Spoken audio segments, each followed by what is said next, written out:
শাপলা চত্বর গণহত্যা মামলায় আসামি সাবেক মন্ত্রী আব্দুল লতিফ সিদ্দিকীকে কারাগারে পাঠিয়েছেন আন্তর্জাতিক অপরাধ ট্রাইব্যুনাল। ঠিক এই মুহূর্তে ব্রিফিং হচ্ছে, আমরা সরাসরি সেই ব্রিফিংয়ে যুক্ত হচ্ছি।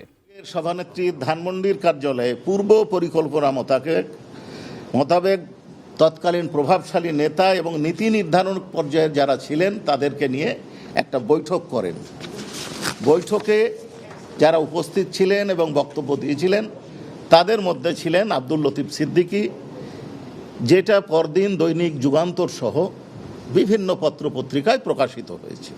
এবং ওইখানে তাদের মূল সিদ্ধান্ত ছিল, তারা ঢাকা ছাড়ুন স্লোগান দিয়েছিল নেতাকর্মীদের উদ্দেশ্যে এবং বলেছিল, তারা মানে আওয়ামী লীগের ওই সিদ্ধান্তে বলেছিল যে ঢাকা ছাড়ুন, না হলে ভবিষ্যতে ঘর থেকে বের হতে দেব না, এই মর্মে হুঁশিয়ারি উচ্চারণ করেছেন। তারপরে যখন হেফাজতের কর্মীরা নিরস্ত্র অবস্থায় তাদের অবস্থান করছিলেন, তখন এরা এই লতিফ সিদ্দিকী সহ গণভবনে যে তৎকালীন প্রধানমন্ত্রী এবং এই মামলার 1 নম্বর অভিযুক্তকে বিষয়টি অবহিত করেন এবং তারই ফলশ্রুতিতে পরবর্তী 3টে বাহিনীর সমন্বয়ে ব্ল্যাক আউট করে এই নিরীহ নিরস্ত্র ছাত্র জনতার, মাদ্রাসা ছাত্র, তার সাথে দেশের যে আপামর জনতার একাংশ যোগ দিয়েছিল তাদেরকে গুলি করা হয়েছিল। এই মর্মে 61 জনকে হত্যার আমরা তথ্য পেয়েছি এবং তারই অভিযোগে অনারেবল ট্রাইব্যুনাল কগনিজেন্স নিয়েছিলেন এবং তাই ওয়ারেন্ট এক্সিকিউশন করে আজকে তাকে নিয়ে আসা হলে জেল হাজতে প্রেরণের আদেশ দেওয়া হয়েছে। বৈঠকে লতিফ সিদ্দিকীর কি ভূমিকা ছিল?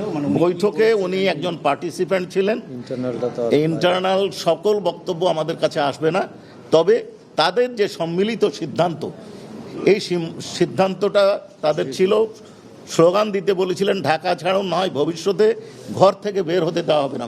বাকি সিদ্ধান্তটা তারা অর্থাৎ পরামর্শ প্রধানমন্ত্রীকে জানিয়েছিলেন তৎকালীন, এবং সেই প্রধানমন্ত্রীকে তাদের পরামর্শ উস্কানি সিদ্ধান্ত গ্রহণ করে যে নারকীয় নৃশংসটা ঘটনা ঘটিয়েছিল তার পরামর্শদাতা, উস্কানিদাতা এবং সিদ্ধান্তদাতার মধ্যে উনি একজন, এবং এই সিদ্ধান্তের বলেই 61 জন ব্যক্তিকে হত্যা করা।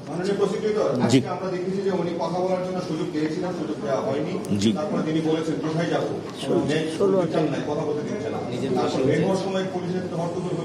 পুলিশ ওনাকে ধাক্কা দিয়েছেন এবং ওনার ভাই বঙ্গবীর কাদের সিদ্দিকীও ধাক্কা দিয়েছেন এই অভিযোগ করেছেন তারা, পরে উনি বের হয়ে গেলেন কথা বলেন। এই ঘটনাটা আপনার বক্তব্যের শেষ অংশে যে কথাটা বললেন যে পুলিশ ওনাকে ধাক্কা দিয়েছে বা পুলিশ তাদেরকে ধাক্কা দিয়েছে, এইটা আপনাদের কাছে শুনলাম।